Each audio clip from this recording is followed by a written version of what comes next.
Salut mes amis, j'espère que vous vous portez très bien.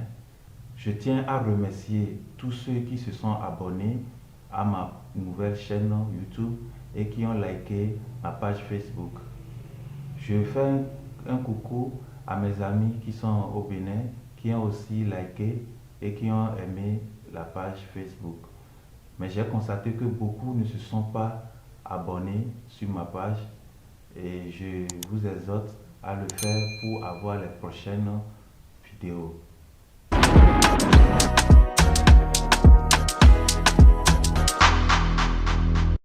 Aujourd'hui, nous allons aborder un nouveau thème qui est: le sexe est-il important dans une relation amoureuse?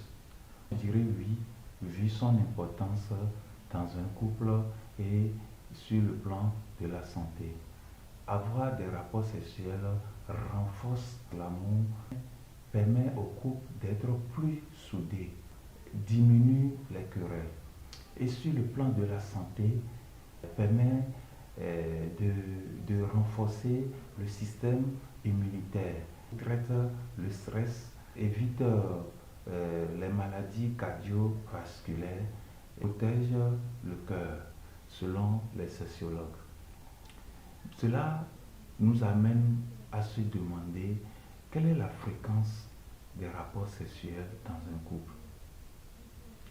Il n'y a pas une fréquence déterminée, mais selon les sociologues, avoir des relations ou des rapports sexuels réguliers permet de maintenir la flamme de l'amour, permet d'avoir un amour cimenté et permet également d'avoir plus de confiance entre eux. Mais les couples peuvent planifier les rapports sexuels comme ils veulent. Ce n'est pas un truc défini. En majorité, les hommes ont une libido plus développée que celle de la femme. Cela s'explique par les hormones. Chez les femmes, les cycles influent chaque mois sur sa libido. Et aussi, il y a aussi les charges mentales qui font que les femmes d'habitude sont fatiguées. C'est-à-dire, il y a la famille à gérer, il y a les enfants, ça lui donne plus de stress. Ce qui fait que dans la journée ou dans la soirée, elle est fatiguée. Elle est fatiguée. Et lorsque le monsieur revient du service, le monsieur a envie le soir et la femme n'arrive pas à le satisfaire. Quelquefois, ça amène des problèmes au sein du couple. L'homme est obligé de sortir, d'aller voir ailleurs et ça amène des problèmes. Quelquefois, la femme est comme un bois ou un jouet sous l'homme lors des rapports sexuels, ce qui n'est pas normal. Normalement, les rapports sexuels doivent donner de plaisir et d'envie au couple. Ils doivent profiter de cela puisque c'est un moment intense. La plupart du temps, beaucoup de femmes n'ont jamais eu d'orgasme lors des rapports sexuels. On remarque que l'homme et la femme n'ont pas la satisfaction totale. Quelquefois, soit c'est l'homme qui a la satisfaction, mais la femme n'a jamais eu de satisfaction. Bon, ce n'est pas moi qui le dis, puisque selon les sociologues, 90% de femmes n'ont pas eu de satisfaction. Mais pourquoi? C'est parce que avant de passer à l'acte ou de faire les rapports sexuels, ne prennent pas le temps de faire les préliminaires.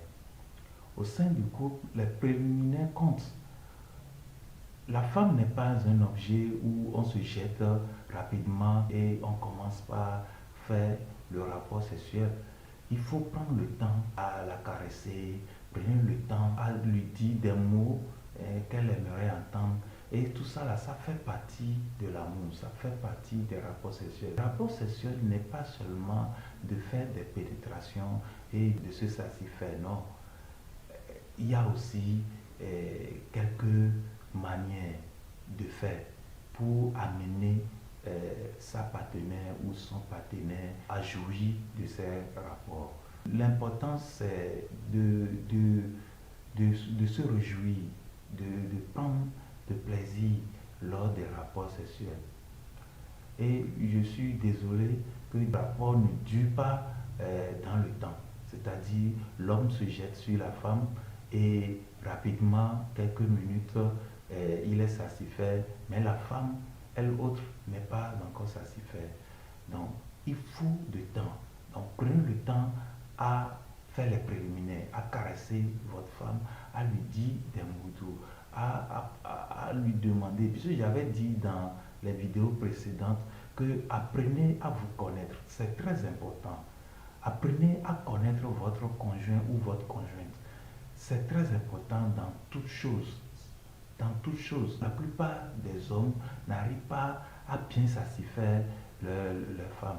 Bon, peut-être compte tenu des problèmes au niveau de leur sexe, soit beaucoup ont de faiblesse sexuelle et ils n'arrivent pas à durer lors des rapports sexuels. Si vous savez que, par exemple, il aura des rapports sexuels avec votre conjoint, essayez dans la journée de lui envoyer quelques SMS.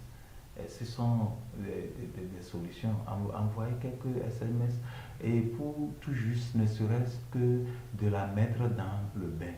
En ce moment, aussi, elle est au courant que le soir, il y a match, mais ce n'est pas en revenant seulement du service, vous finissez de manger, vous prenez un bol de pâtes et vous vous jetez sur la femme. Non, ce n'est pas comme ça se passe. Prenez le temps dans la journée, envoyer des SMS. Vous pouvez l'appeler et lui dire que chérie, je t'aime, vous m'avez manqué dans la journée et que j'ai envie de vous et j'aimerais rester à côté de toi toute la journée. Pourquoi ne pas dire? Beaucoup d'hommes ne prennent pas le temps de dire ce genre de trucs. La femme n'est pas un objet. Prenez soin de votre femme et prenez soin de vivre l'amour. Hein. Faites les préliminaires. C'est très nécessaire en matière d'amour avant de passer à l'acte. C'est très important. Ce qui cause plus de problèmes, c'est tout part de la première rencontre. De la première rencontre. C'est très important. Parce que chacun cherche à cacher l'un et l'autre ce que l'autre a comme un problème. Non. Lorsque vous vous rencontrez premièrement, si vous cachez les problèmes que vous avez et vous ne partagez pas cela avec votre conjointe ou votre mari, sois sûr que ça va vous rattraper. Ça va vous rattraper dans le couple. Ça, c'est sûr. Parce qu'on ne peut pas cacher ces problèmes de toute l'éternité. C'est que ça va vous rattraper. Et c'est ce qui conduit souvent au divorce ou à des séparations. Avant de rentrer dans une relation, prenez soin de résoudre vos problèmes. Vous-même, vous savez que vous avez faiblesse sexuelle, ou soit votre sexe, excusez-moi le terme, le sexe ne se lève pas, hein, ne se lève pas bien, n'est pas dû, ou soit ça ne travaille pas du tout. Et vous acceptez rentrer dans une relation. Et vous attendez quoi? Vous attendez quoi en retour? C'est des problèmes. Et c'est des problèmes que vous êtes en train de causer et vous ne pourrez jamais vous en sortir dans ces cas. Prenez soin de résoudre vos problèmes. Que si c'est faiblesse sexuelle, prenez le temps d'aller voir les experts ou les docteurs ou les sexologues. Ils sont là pour ça, pour vous aider. Ou soit, actuellement, il y a des traitements avec les plantes. Il y a des plantes qui traitent. Il y a plusieurs solutions, mais nous n'allons pas tout dire ici parce que on n'a pas assez de temps. Ceux qui ont les faiblesses sexuelles, vous pouvez utiliser par exemple des petits colas. petit cola que d'autres appellent Bita Cola. Donc vous pouvez les croquer et prendre de l'eau. Ça permet au cesse d'être en érection. Vous pouvez aussi utiliser de la banane. Vous consommez de la banane quelques minutes avant le rapport sexuel. Vous prenez de l'eau et ça aide aussi à durer. Et pour ceux qui ne durent pas, ne prenez pas le temps de penser lors des rapports sexuels en même temps à la femme. Mettez vos idées sur quelque chose d'autre, sur des événements tristes lors des rapports sexuels pour ne serait-ce que un temps, pour que la femme aussi puisse prendre plaisir avant maintenant d'éjaculer. C'est très important. Et bon, ceux qui ont les infections et qui ont des problèmes de trompe, qui ont d'autres problèmes, essayez d'aller voir un docteur, un expert dans le domaine pour mieux vous conseiller. Vous pouvez me contacter en inbox. Ce qu'il faut retenir dans tout ce qu'on vient de dire, c'est que c'est très important le sexe, c'est très important de faire les rapports sexuels. Très important lorsque vous êtes en couple. Ne manquez pas de faire les rapports sexuels. Faites l'amour à vos femmes régulièrement, constamment, fréquemment. C'est très important. Cela diminue beaucoup de choses, des querelles. Cela fortifie l'amour, cimente votre amour. Et sur le plan de la santé, vous évite les maladies cardiovasculaires, vous permet de renforcer votre système immunitaire, le stress, l'hypertension. Merci et n'hésitez pas et n'oubliez pas de vous abonner. Cliquez sur la cloche de notification pour avoir les prochaines vidéos. Je vous remercie.